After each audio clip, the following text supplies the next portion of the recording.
ঢাকা 3 আসন এবং 2 আসনের অভিভাবক আলহাজ আমানুল্লাহ আমান, সাবেক ডাকসু ভিপি, 4 বার এমপি, 2 বার মন্ত্রী, ঢাকা মহানগর উত্তর বিএনপির সংগ্রামী আহ্বায়ক আলহাজ আমানুল্লাহ আমান, আমরা তাকে সংবর্ধনা দিয়ে জেলখানা থেকে নিয়ে যাচ্ছি। 2024 সালের ছাত্র আন্দোলনের মাধ্যমে আমরা এই দেশকে আবারও নতুন করে স্বাধীন করলাম।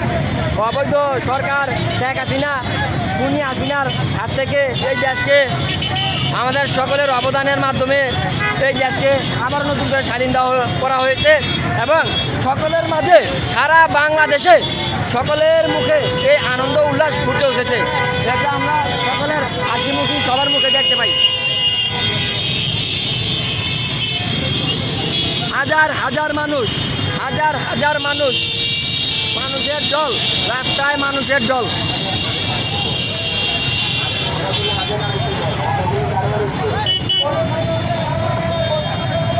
2008 সাল থেকে 2024 সাল পর্যন্ত শেখ হাসিনা যে নিপীড়ন, হত্যাযজ্ঞ, অত্যাচার করেছে, এর একটি